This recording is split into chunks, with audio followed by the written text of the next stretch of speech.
Yes, thank you so much. I'm very excited to have this conversation. It's something that I've been having quite a bit more the last 6 months with local promotions and things of that nature. So my name is Milaun Murry. I am the president of Experience Wrestling, a nonprofit organization, and a librarian with the University of Texas at Arlington. So I play a couple of different roles. So I want to start this conversation with the why. What is the current state of the preservation of professional wrestling, and why should we care? So here are a couple of quotes from fans and wrestlers in our community when we ask them, why is professional wrestling important to the community? Most of the answers, we got quite a bit, but most of the answers kind of fell around the same realm. Wrestling is live performance art and storytelling. People can see athletes of all kinds that they relate to. At the end of the day, it's more than just entertainment, it's an experience. When we talk about the actual market, I think this is the part that people sometimes don't really realize until they actually see the numbers, see the data. In 2023, independent professional wrestling in Texas was highly successful, boasting nearly 250,000 live attendees throughout the year. So this does not take into account any of the streaming viewership, it's just the live attendees. In Texas alone, there are 91 active promotions that are doing shows. 91. That's a lot. So these numbers prove that things are happening on a state and a county level. Shows are taking place, fans are creating memories, stars are being made. But are we capturing that legacy? Are we capturing that history to make sure it's not lost later on? So I apologize in advance. I know some of the information I may talk about is a bit elementary, but I do think it's important to bring it up in context of professional wrestling. So when I'm talking about academically relevant sources, I'm talking about sources that meet this criteria.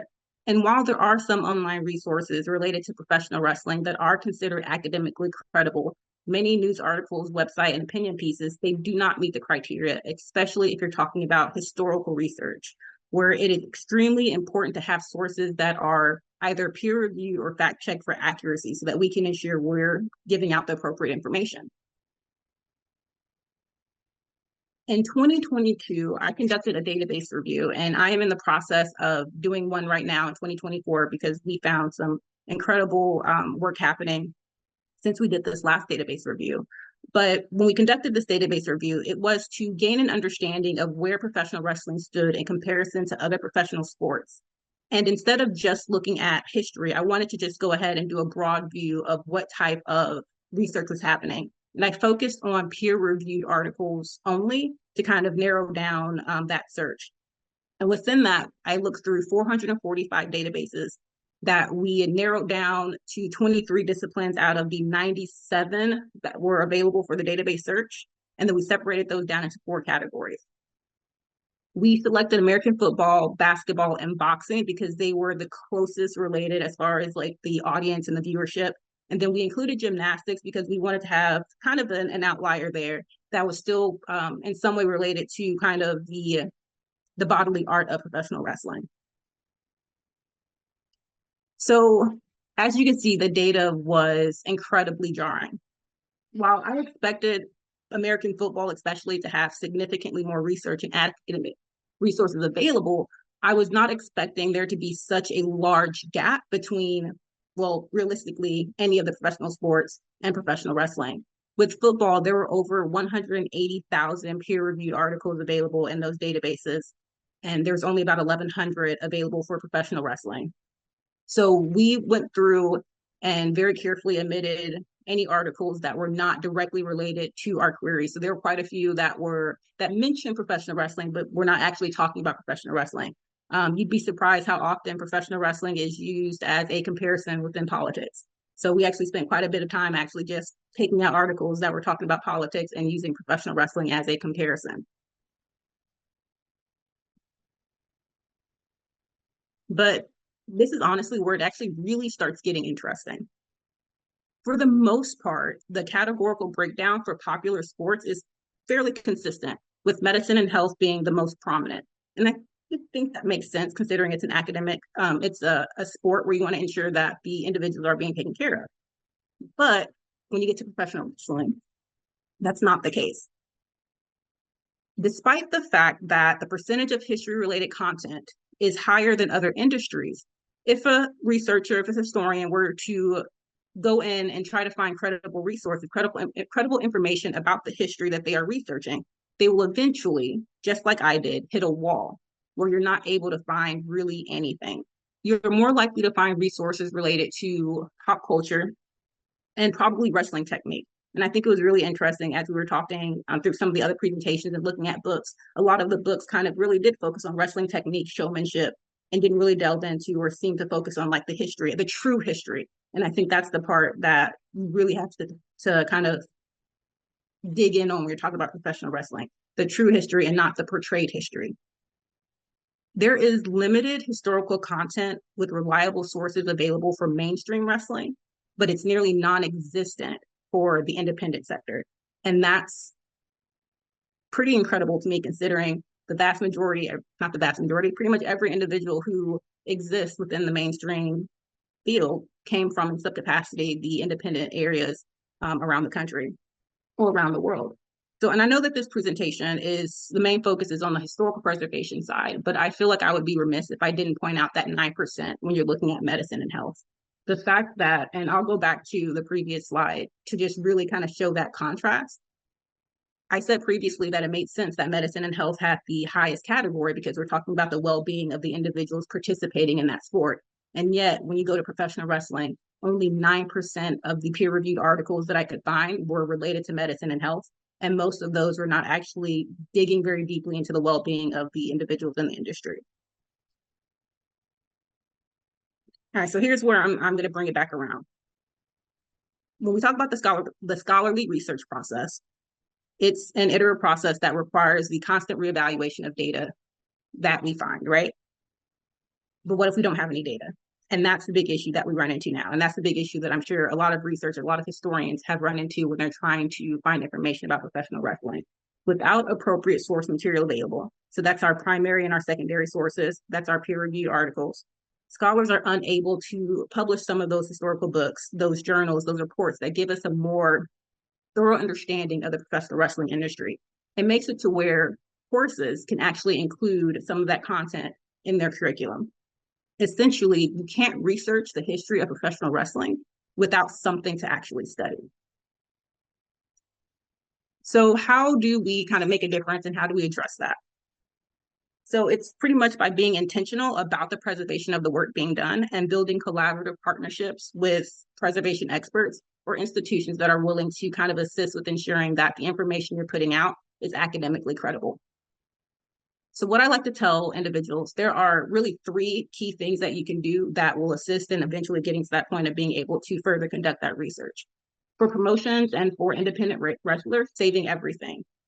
And this is where that partnership with organizations really comes in handy.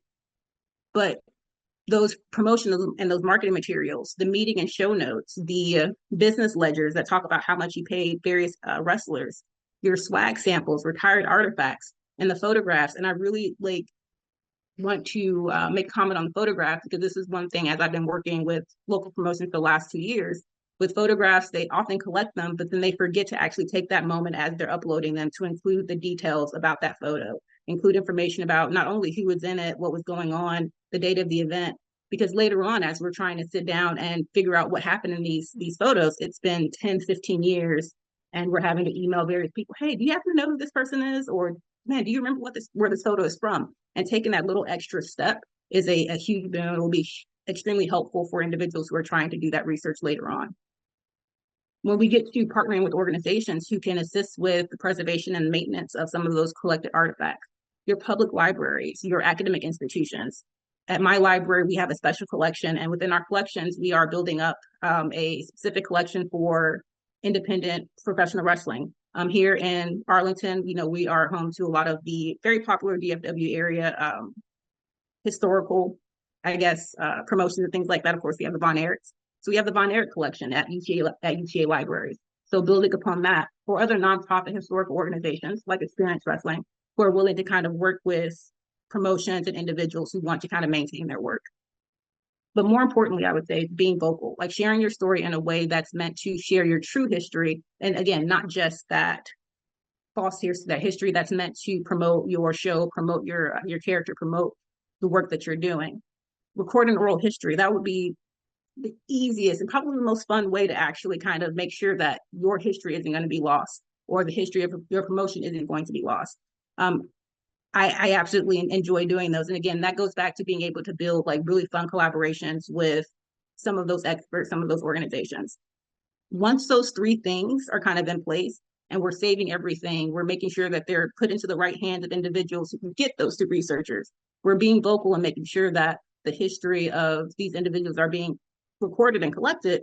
We can then sit down with those primary and secondary sources and conduct and publish more research, specifically with the inclusion of independent wrestling promotions and talent, because that's where the biggest deficit is.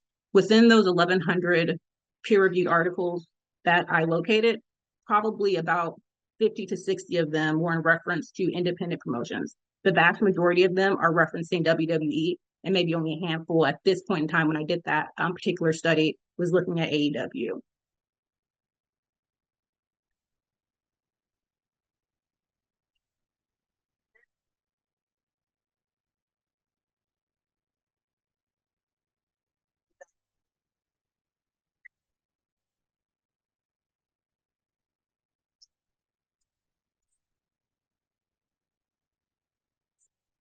We don't have sound on that if there was like audio.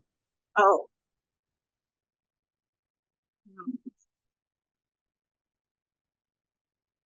So you don't have sound? No, I think you got to go to like share computer sound when you're up on the, like when you shared your screen or on those three dots up there. Oh, yeah, I don't think it allowed me to do that. That's unfortunate. Let me, oh, wait, oh, hold on, let me see. Try that. Is there anything, any stories that you would like to add to your oral record? Yeah, I told the one story where I didn't think I was going to make it home. But in 2015, we were running a show called New Year Knockout at the Crowley Rec Center. And we had Leva Bates, Blue Pants. She's one of the librarians on AEW. She was our guest. She was going to wrestle it. We had a double main event. It was going to be her versus Miss Dyslexia and Jessica James for Queen of the Ring. And the other main event was Jax Dane, the NWA World Champion, and Rodney Mack against IHWE Champion Charlie Haas and Ray Rose, now one of the Viking Raiders. So we had this match. There was a tag team turmoil match going on. And we're at the Crowley Rec Center, which is a city building. And all of a sudden the lights go out. And just, apparently somebody ran into a generator. Somebody ran into a tree, which was connected to one of the power lines. It's a city building, so they had backup lights, but it was pretty dark in there. And there's a match going on, and we still have 3 matches to go. And we're like, what do we do? And I don't want to cancel the show, or I don't want to stop the show. I really don't, because that's a lot of money. Because I'd have to refund the audience, but I still have to pay all the talent for coming up here. And I've already flown Blue Pants in. So I converse with the athletes, because the athletes are the ones that are going to be going out there. And first and foremost, I want to make sure the fans are safe and the athletes are safe. So what the fans started doing was they put the flashlights on their phone and did this. Almost everyone in there did that. And I'm sitting there freaking out, and all of a sudden one of my associates comes and gets me and says, "You seen what's going on out there?" I said, "Yeah, I know the lights are out." And they said, "No, come here." And there's a match going on, and we don't stop the match. We let the match go.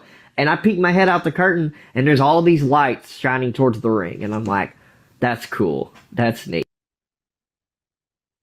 And I really love that story because it is very cool. It is very neat. And I would have been deeply saddened if this oral history had not been collected, because there are no videos that exist to show this match that he's talking about, that moment where everyone pulled out their phones and lit up the ring. I'm sure people captured videos of that. I'm sure somebody has it somewhere downloaded on their phone, but it's not anywhere that's accessible, that's available to people to actually be able to know that story. IHWE now is a now retired promotion that ran for nearly 2 decades. So there's a lot of history that I was able to gather from him that, again, potentially would have been lost had I known. Professional wrestling has significantly less research and credible sources available to it in comparison to other professional sports. On the surface level, this means that much of the work of independent promotions, as well as mainstream talent, will be lost to history and not available to future historians. On a deeper level, it means that valuable research that can improve the industry is stunted, like in medicine and health. Promotions and professional wrestlers can contribute to the preservation of their own history by establishing those few helpful practices, saving everything, partnering with a professional organization, and sharing their story to help us continue researching and preserving the industry. So that is all that I have. Thank you. That was awesome. And yeah, you're right. Like without those testimonies, I mean, that concept of like, how do we preserve this stuff, especially the things that, you know, are kind of emphasizing what the chat is talking about in terms of like the role of the fans, right? And so whose responsibility is it? Is it a dual responsibility, right? Who's the record keeper? How or is it all of us, right? Or is this a one of those convergence cultures we all get to participate in preserving and recording the testimony of what we see happening, especially on the locals, right? Just like you said, like in the indies and all this stuff, but those are such great stories. It's like, how do we do that? Whose responsibility is it? How does that become, you know, engraved and known, right? Particularly the importance of that. That's so cool. Any Exactly. questions or comments? Especially with aftermaths becoming less relevant. Oh, yes, the King Bees. They are fantastic. Man, and you're, I forgot, Texas? You're in Arlington? Yes, Texas. Yeah. Right on. Very cool. I know been lots of hearts and thumbs ups in there. Are there any other comments or questions about this? Super important topic. Was this a part of your dissertation research? So no, it was not. So as my role with the libraries, I started doing a special project with our special collections when we obtained the Von Erichs collection. And doing my research for that, that's when I kind of discovered that I hit that wall. So I've just kind of been digging deeper over the last couple of years and hopefully helping to kind of raise awareness around that so we can get more things archived, more things preserved.